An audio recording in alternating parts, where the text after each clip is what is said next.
There's a Michigan football contingent at the NFL Combine, and they're being asked, who are the next Wolverines? Who will stand out this upcoming year? We're going to share more about that right here on this episode of Locked On Wolverines. You are Locked On Wolverines, your daily podcast on the Michigan Wolverines, part of the Locked On Podcast Network, your team every day. Happy Friday. We are back and doing it. Locked On Wolverines podcast, part of the Locked On Podcast Network, now the #1 sports podcast network. I'm your man on the ground, Isaiah Lowell, publisher of Wolverines Wire through USA Today Sports Media Group. Thank you to all of our everydayers who watch or listen to the show every single day. Also, a big thank you for making us your first listen. First, the returning players mentioned by those outgoing players and my thoughts on them, and then the ones who could be the future stars that no one appears to be talking about at this stage. And then finally, who are the Darkhorse stars? We're going to get into them as well. Did not set up my computer accurately for this show. That's always a fun way to start. Always love that. All right, I'm going to close that program. We're going to start it over in hopes that that we can get this all going correctly. All right, so I have listened to some of the audio from a couple of the different players who have spoken. Not everyone's been asked who are those guys. Like Jayshon Barham didn't get asked that. He didn't talk about that. But Rayshawn Benny and Marlon Klein both did.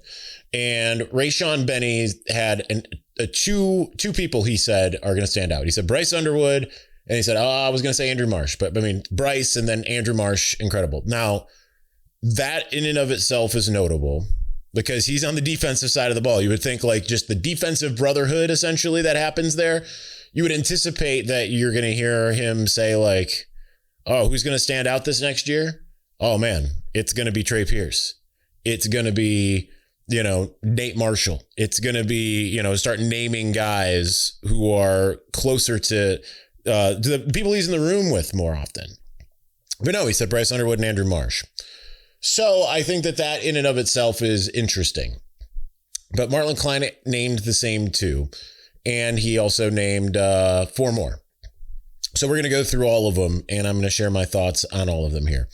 So first off and foremost, Bryce Underwood. I mean, that makes sense. That's the name that's going to be on everyone's lips. He's the name or the face of Michigan football at the moment.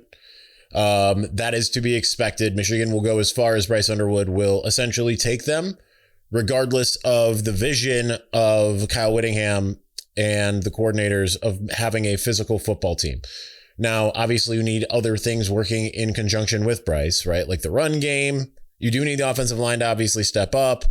You need to also have the defense kind of be able to do its job and not be in a position where they are, playing from behind all the time, which I don't expect them to be. But, weirder things have happened. We've also seen Utah get into a lot of fist fights and things of that nature.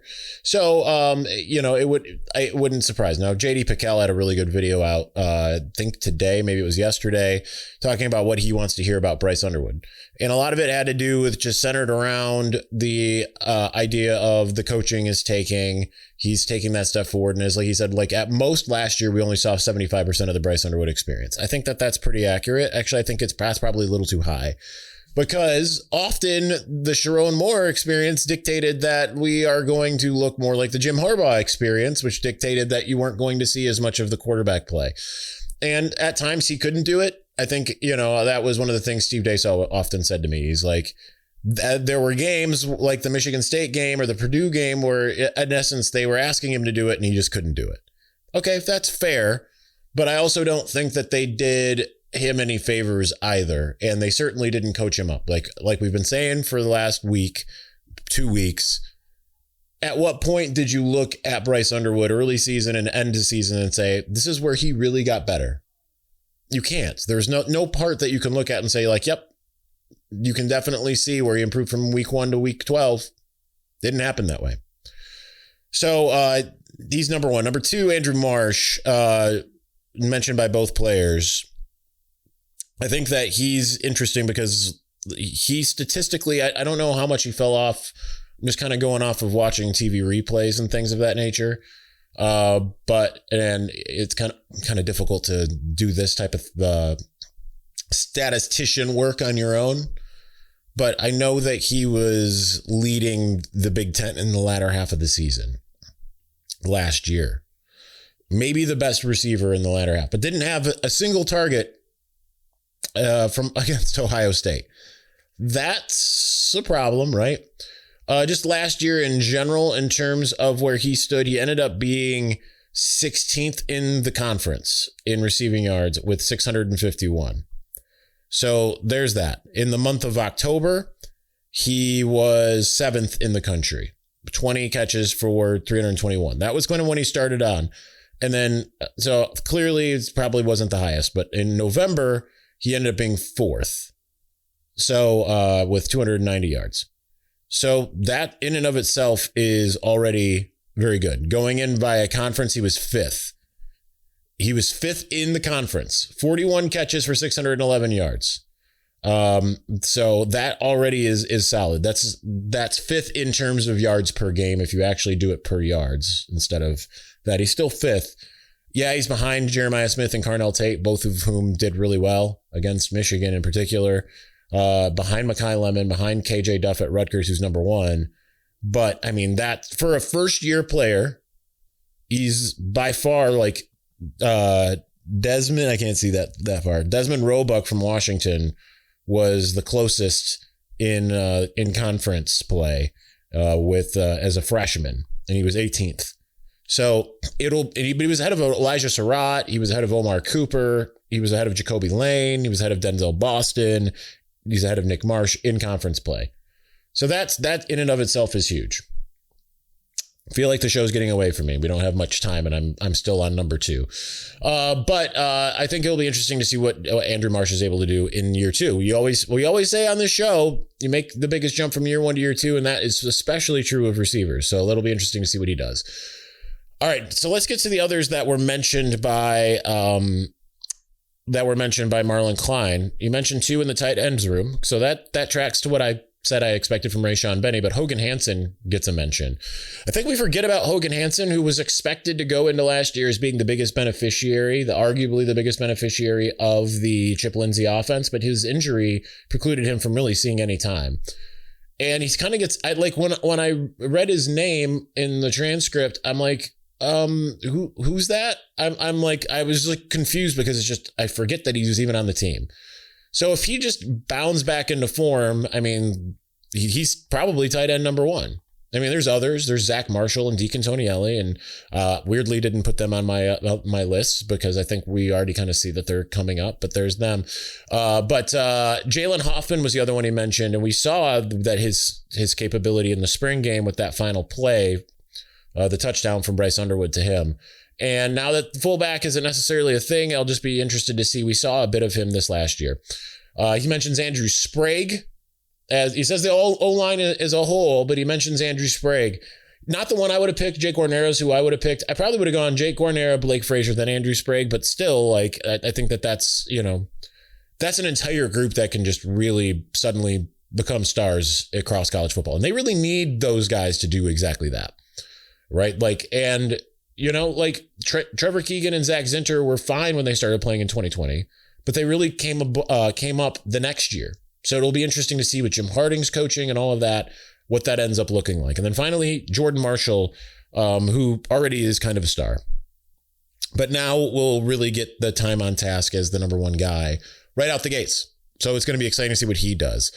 But who are those potential future stars that I see? I'm not disagreeing with any of those. But there's other names that I think should be on the list. So we're going to get to those here in just a moment. But before we do, welcome to the 5-hour energy flavor draft. We are looking at every aspect of the draft to let you know which tasty flavors are the best and which just might be sleepers. 5-hour energy shots give you a boost with 0 sugar. We are choosing between 2 Blue raspberry with its sweet and tangy flavor and a taste that nature couldn't make, but guess what? Probably should have.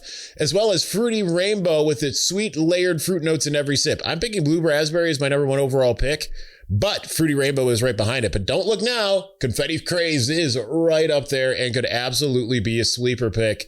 So find your new favorite flavor of 5-Hour Energy shots available online at 5hourenergy.com. 5hourenergy.com. Say that with a little bit more enthusiasm, or Amazon. All right, we got to continue on here in just a moment. Let me try to get my voice back. I just decided that it was going to fail me here. All right. And let's make sure that we can get this to actually work. The biggest stretch of the college basketball season is here. It's almost here, rather. Buzzer beaters, bracket busters, and those unforgettable moments that everyone's talking about the next day, being there live for something like that. Well, that's bucket list stuff. The hard part is always actually getting tickets. Long queues, prices jumping around, and surprise fees at checkout. The Game Time app gives fans the advantage with constant innovation. It's how you unlock amazing tickets and experiences in just a few taps. It's incredibly simple to use. The Game Time guarantee means 100% legitimate tickets delivered on time at the best price. And the fees are included in the price you see. What you see is what you pay, period. The seat view feature is a game changer. You can see a panoramic view from your exact seat before you buy. Zone Deals let you pick the section and save even more while Game Time selects the seats. I love being able to follow teams in the app and get alerts when new deals drop. That's a big thing. And with no stress, no guesswork, just a smooth experience from start to finish. That's exactly what you want during the busiest part of the season. So take the guesswork out of buying college basketball tickets with Game Time. Download the Game Time app, create an account, and use the code LOCKEDON for $20 off your first purchase. Terms apply. Again, create an account, redeem the code LOCKEDON for $20 off. Download the Game Time app today.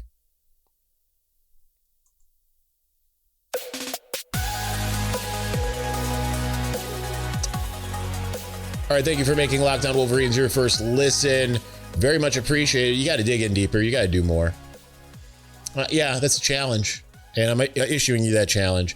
The way that you do that is through the Everydayer Club. It's $5 a month or $50 a year. Here's the great thing about it. You get the ad-free show, so you already benefit there, but you benefit even more with the members-only Discord. That's the big deal there. That's where you can ask me questions. I can share intel as I'm getting it. Lots of interesting stuff as far as that is concerned. So check it out. It's just forego a coffee from Starbucks or Big B or whatever. $5 a month, $50 a year. There you go. LockedOnWolverines.supercast.com to learn more, or check the show notes. All right. Let's go into segment 2, the projected stars, the guys that weren't mentioned. Now, some of these guys weren't going to be mentioned. I'd say 4 of them because they weren't on the team last year.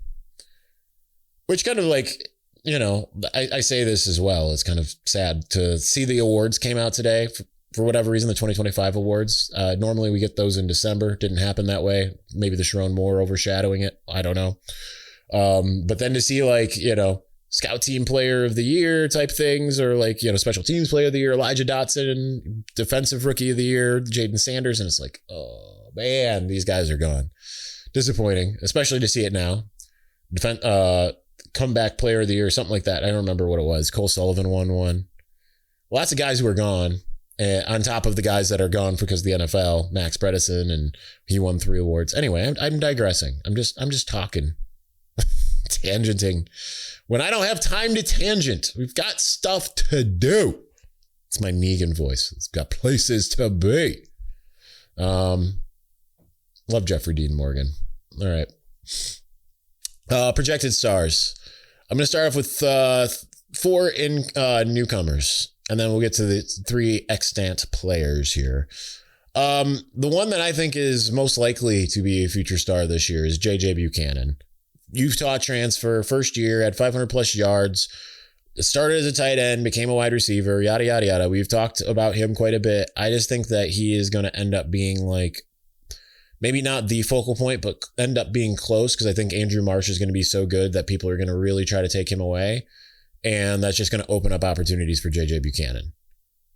So I think him, and I'm going to combine him with Jaime Ffrench, who I think is, obviously he didn't do much. I think 1 catch for 6 yards at Texas.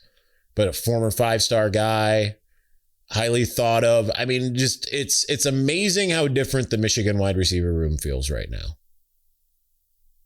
And the next one I'm going to say is in that too, potentially, likely, is Celesi Moa. True freshman, absolutely, but like I could see that trio along with who's already there, right? Like you still have guys there. Like I'm not even talking this very much about like Kendrick Bell, who I've long said I think can be a plus player for Michigan. Not even talking about some others. I got a name that's in the next segment that I'll mention from that room. But like we're not talking about Amarian Stewart, who absolutely could end up coming seemingly from out of nowhere, but had been injured all last year and was a freshman the year before. And then suddenly we're like, oh, where did that come from? Well, there you go. You know, like we're not talking yet about Travis Johnson, who could be a first-year player. We're not talking even about Jamar Browder, who supposedly is having a really good winter conditioning and in the place where he could like come on. But I think that this trio in particular, absolutely, like Jaime Ffrench might not even like it. Could Jamar Browder come on and not even see Jaime Ffrench that much? Absolutely. Could way more come on and we don't see Celesi Moa much until next year? Absolutely as well.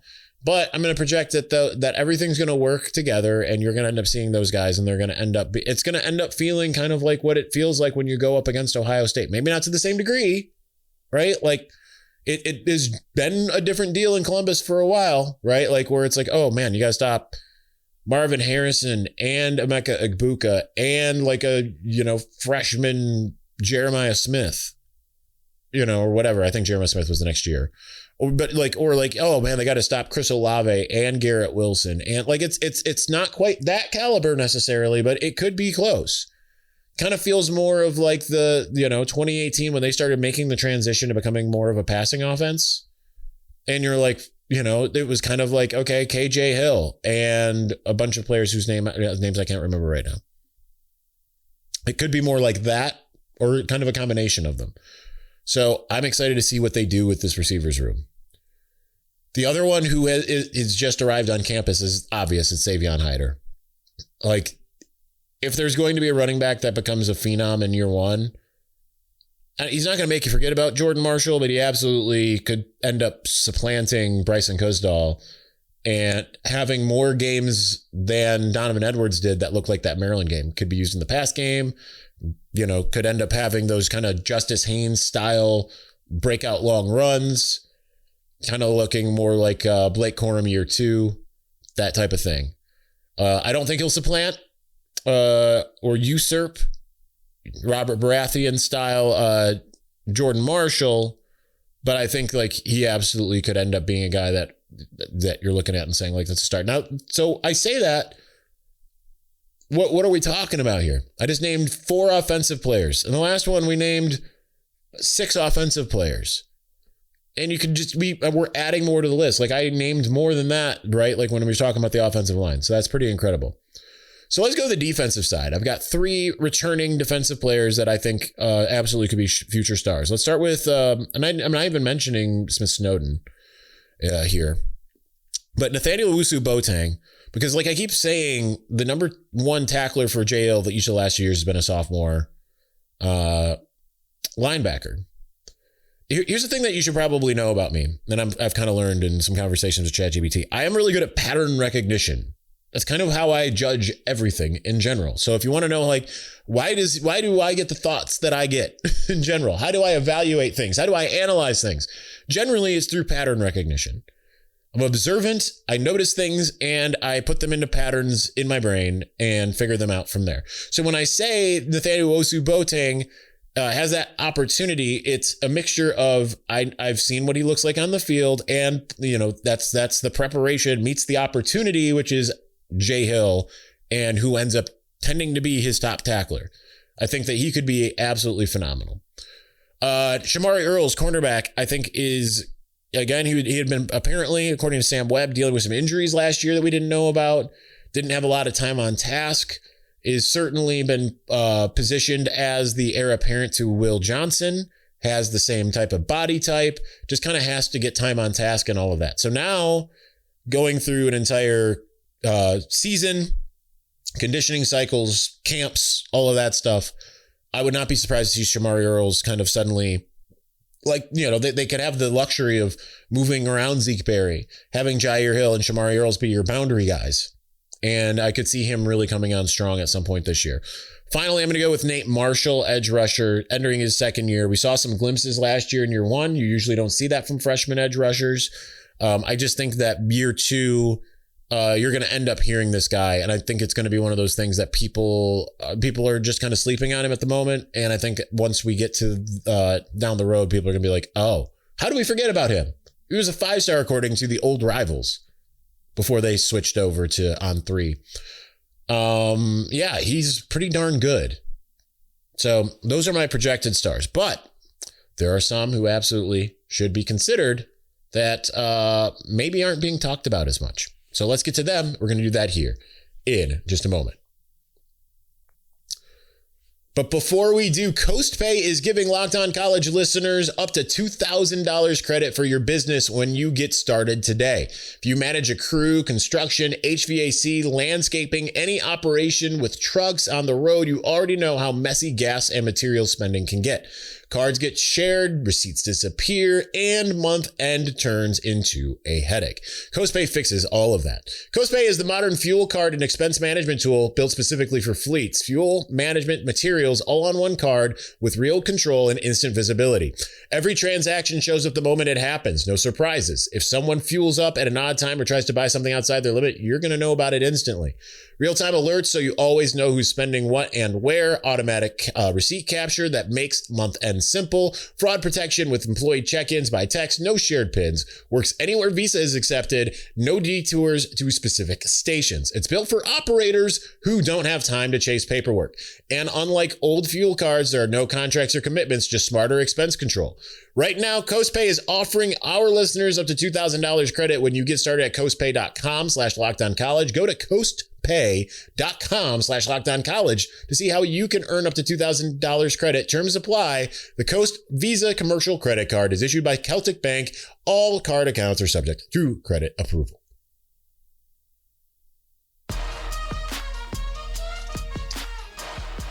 All right. Who are my dark horse players? Who are my time to shine guys? We're going to lead with a defensive player who got mentioned by both Josh Henschke and Chris Ballas. Weirdly, like I read one and was told about the other. I'm just not really on the other sites right now. We're locked into the to the Discord. It might not seem like it lately, but we're locked into it. Just because there just hasn't been as much to discuss football wise the last week, and honestly, getting caught up on some writing. But Dom Nichols has been mentioned a few times here. And it sounds like he's turning a corner and like probably should have been on the likely future stars, but he just wasn't my pick. We'll see. But I could see Dom Nichols really taking a big step forward this year. We've seen him in a reserve role all year. Like that's a pretty typical thing for Michigan. To see a guy like out there, not necessarily make a big splash, but then the next year you're like, people are like, where's this guy come from? And it's like, well, he was out. I've been here the whole time. Bob from Top Gun Maverick, that type of thing. So I'm going to go with Dom Nichols as my number one. And these aren't ranked, but like these are the one I'm going to mention top of line here. Then we're going to go with Troy Bowles, linebacker. Like, people kind of had relegated him to being like a reserve just because that's what he was last year. But he did a pretty darn good job throughout the year last year. I say this, it's kind of funny. I feel like I could have mentioned a litany of safeties, and I don't have any single safety on this list.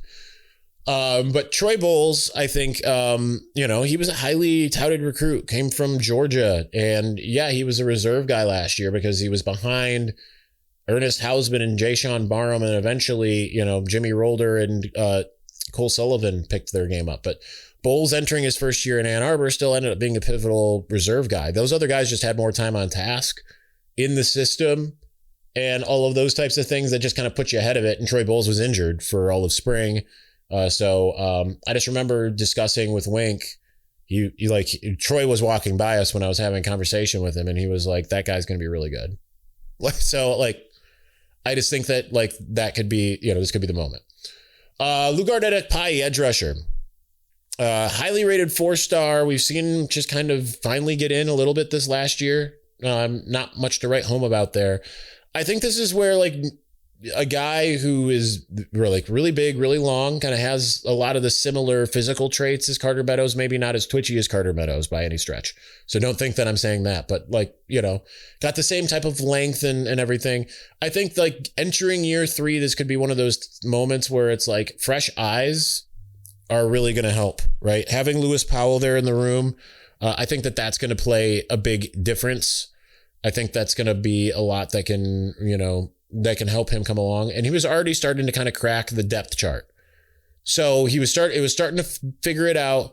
They've got a lot more of open availability now. That's the great thing for him and for Dom Nichols and some of these other guys. It's like the depth charts that existed before don't exist before, but that can also be a bad thing for some of these guys as well. Next, we're going to go back to offense for 2 more, and then we'll go back to defense for our final one. Channing Goodwin, Mr. Reliable, who didn't necessarily showcase that reliability in games. He's having the same drop issues as Samaj Morgan. Wide receiver, I feel like if he can actually do what he supposedly was doing in practice in games, he's going to see the field with this new staff.